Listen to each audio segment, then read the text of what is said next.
Hello friends, welcome to my channel Kritik stories. आज हम आपको बताने वाले हैं जया एकादशी के बारे में। माघ मास का पावन महीना चल रहा है। अभी कुछ दिन पहले ही मौनी अमावस्या या माघ अमावस्या मनाई गई। अब इसके बाद जया एकादशी मनाई जाएगी। वीडियो को पूरा जरूर देखिएगा। चलिए बताते हैं जया एकादशी की पौराणिक कथा। धर्मराज युधिष्ठिर बोले, भगवान आप कृपा करके माघ शुक्ल एकादशी का वर्णन कीजिए। इसका क्या नाम है, इसके व्रत की क्या विधि है और इसमें कौन से देवता का पूजन किया जाता है। श्री कृष्ण कहने लगे कि हे राजन, इस एकादशी का नाम जया एकादशी है। इसका व्रत करने से मनुष्य ब्रह्मा हत्यादि पापों से छूटकर मोक्ष को प्राप्त होता है तथा इसके प्रभाव से भूत पिशाच आदि योनियों से मुक्त हो जाता है। इस व्रत को विधि पूर्वक करना चाहिए। अब मैं तुमसे पद्म पुराण में वर्णित इसकी महिमा की एक कथा सुनाता हूँ। देवराज इंद्र स्वर्ग में राज करते थे और अन्य सब देवगण सुख पूर्वक स्वर्ग में रहते थे। एक समय इंद्र अपनी इच्छानुसार नंदन वन में अप्सराओं के साथ विहार कर रहे थे और गंधर्व गान कर रहे थे। उन गंधर्वों में प्रसिद्ध पुष्पदंत तथा उसकी कन्या पुष्पवती और चित्रसेन तथा उसकी स्त्री मालिनी भी उपस्थित थे। साथ ही मालिनी का पुत्र पुष्पवान और उसका पुत्र माल्यवान भी उपस्थित थे। पुष्पवती गंधर्व कन्या माल्यवान को देखकर उस पर मोहित हो गई और माल्यवान पर काम बाण चलाने लगी। उसने अपने रूप, लावण्य और हाव भाव से माल्यवान को वश में कर लिया। हे राजन, वह पुष्पवती अत्यंत सुंदर थी।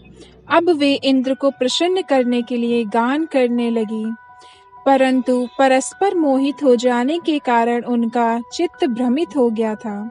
इनके ठीक प्रकार न गाने तथा स्वर ताल ठीक नहीं होने से इंद्र इनके प्रेम को समझ गया और उन्होंने इसमें अपना अपमान समझकर उनको शाप दे दिया।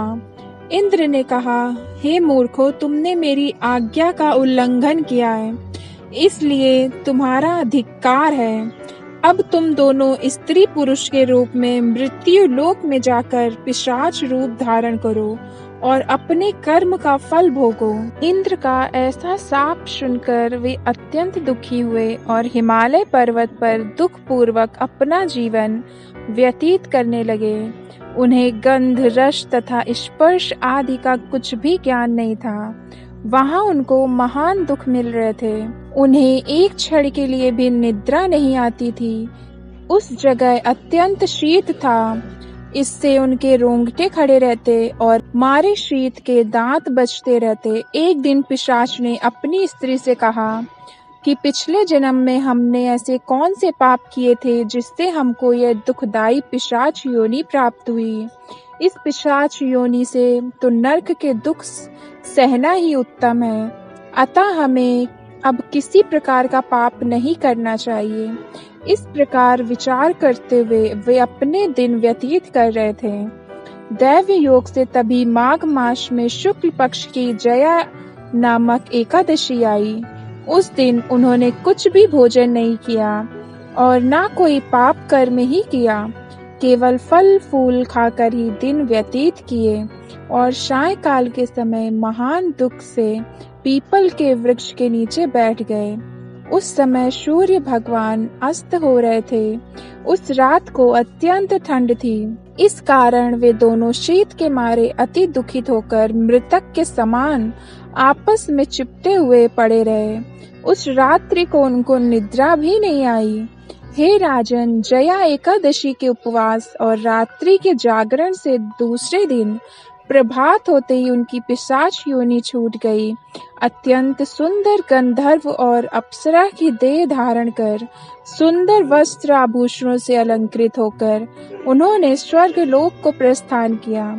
उस समय आकाश में देवता उनकी स्तुति करते हुए पुष्प वर्षा करने लगे। स्वर्ग लोक में जाकर इन दोनों ने देवराज इंद्र को प्रणाम किया। इंद्र इनको पहले रूप में देखकर अत्यंत आश्चर्यचकित हुआ और पूछने लगा कि तुमने अपनी पिशाच योनि से किस तरह छुटकारा पाया, सो सब बतलाओ। माल्यवान बोले कि हे देवेंद्र, भगवान विष्णु की कृपा और जया एकादशी के व्रत के प्रभाव से ही हमारी पिशाच देह छूटी है। तब इंद्र बोले कि हे माल्यवान, भगवान की कृपा और एकादशी का व्रत करने से न केवल तुम्हारी पिशाच योनि छूट गई, वरन हम लोगों के भी वंदनीय हो गए, क्योंकि विष्णु और शिव के भक्त हम लोगों के वंदनीय हैं, अतः आप धन्य हैं। अब आप पुष्पवती के साथ जाकर विहार करो। श्री कृष्ण कहने लगे कि हे राजन युधिष्ठिर, इस जया एकादशी के व्रत से बुरी योनि छूट जाती है। जिस मनुष्य ने इस एकादशी का व्रत किया उसको मानो सब यज्ञ, जप, दान आदि कर लिए। जो मनुष्य जया एकादशी का व्रत करते हैं वे अवश्य ही 1000 वर्ष तक स्वर्ग में वास करते हैं। अब बताते हैं जया एकादशी के दिन आप पूजा की कौन कौन सी सामग्री पूजा में अवश्य शामिल करें। काला तिल, तिल का लड्डू, तुलसी का पत्ता, पंजीरी, पंचामृत, केला, मौसमी फल, पान का पत्ता, सुपारी, पीला कपड़ा, पीला फूल, धूप, दीप, गोपी चंदन, रोली, अक्षत, एकादशी व्रत कथा की पुस्तक, भगवान श्री हरि विष्णु की प्रतिमा, गाय का घी, कपूर, हवन की सामग्री आदि इसको जरूर शामिल करें। जया एकादशी की पूजा विधि क्या है, चलिए ये जानते हैं। जया एकादशी के दिन सुबह जल्दी उठकर स्नान कर लें। इसके बाद भगवान विष्णु का ध्यान करें और व्रत का संकल्प लें। भगवान विष्णु को स्नान कराएं, भगवान विष्णु को पीले वस्त्र पहनाएं। इसके बाद पुष्प, फल, धूप, दीप, अक्षत, वस्त्र, कलावा, नैवेद्य आदि पूर्ण श्रद्धा से अर्पित करें। जया एकादशी के दिन भगवान विष्णु को नारियल चढ़ाना ना भूलें। नारियल माँ लक्ष्मी का प्रतीक माना जाता है, ऐसे में इसे भगवान विष्णु को चढ़ाने से वे प्रसन्न होते हैं और नारियल के रूप में माँ लक्ष्मी का श्री हरि के पास निवास होता है। इसके बाद भगवान विष्णु के मंत्रों का जाप करें।